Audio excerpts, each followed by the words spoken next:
I got so much motherfucking design on right now. Break it down, bring it back, make it clap. I got 3 old thoughts, new block, where that day. Bitches on my line, and you know. Ya, assalamualaikum warahmatullahi wabarakatuh. Ya, perkenalkan nama saya Takdir Saputra dengan NPM 21404021 2012. Adapun di sini saya akan menjelaskan sedikit terkait materi manajemen rantai pasokan. Yang pertama, pengertian manajemen rantai pasokan. Pentingnya pemasok dan distributor dalam proses produksi dan dalam kegiatan operasional. Para pemasok dan distributor merupakan pihak yang tidak terlibat secara langsung dalam produksi atau dalam pemberian layanan kepada pelanggan, tetapi berperan besar pada kelancaran dan keberhasilan dalam proses tersebut. Selain itu, pemasok dan distributor juga memberikan kontribusi besar dalam menghasilkan produk dan memberikan layanan berkualitas dan tepat waktu. Para pemasok dan distributor tersebut merupakan anggota rantai pemasokan yang berpengaruh besar dalam proses produksi dan kegiatan operasional perusahaan. Tantangan manajemen rantai pasokan adalah menyimbangkan persyaratan reliable dan menyerahkan kepada pelanggan dan dengan biaya penfakturan dan persediaan.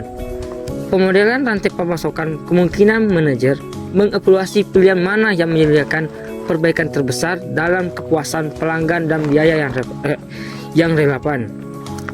Pengolahan rantai pemasok sebenarnya merupakan aliran yang terus berjalan kecuali adanya ketidakpastian yang berasal dari kinerja penyampaian pemasok, reliabilitas pemakturan, dan permintaan pelanggan.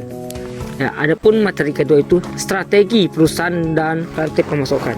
Itu manajemen rantai pemasokan berfokus pada penginteraksian dan pengelolaan aliran produk, layanan, dan informasi melalui ramal pekan terkait dengan rencana memproduksi untuk memenuhi kebutuhan pelanggan dengan biaya yang lebih rendah.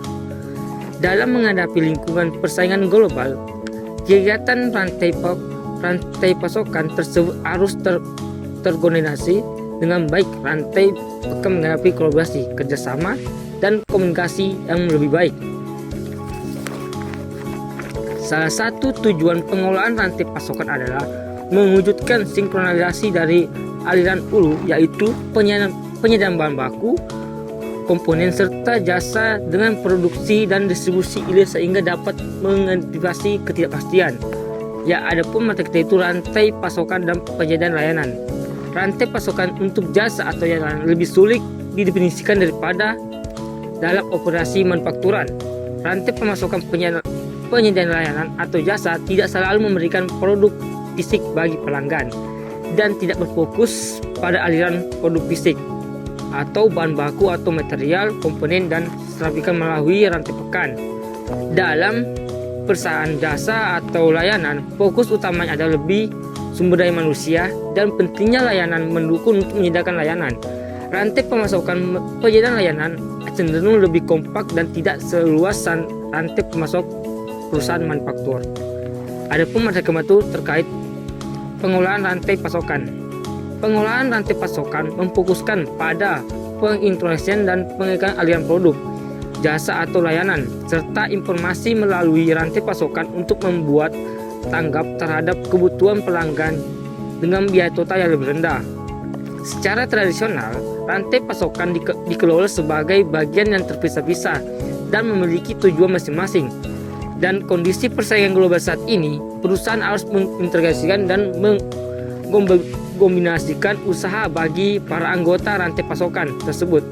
Rantai pasokan memerlukan kolaborasi, kerjasama, dan komunikasi di antara anggota secara efektif. Ya, adapun materi terakhir itu terkait strategi rantai pasokan. Yang pertama, menggunakan banyak pemasok. 2. Menggunakan sedikit pemasok. 3. Integral vertikal. 4. Kerjasama. 5. Jaringan kerja keirestu. 6. Perusahaan maya. Ya, sekian dari saya. Assalamualaikum warahmatullahi wabarakatuh.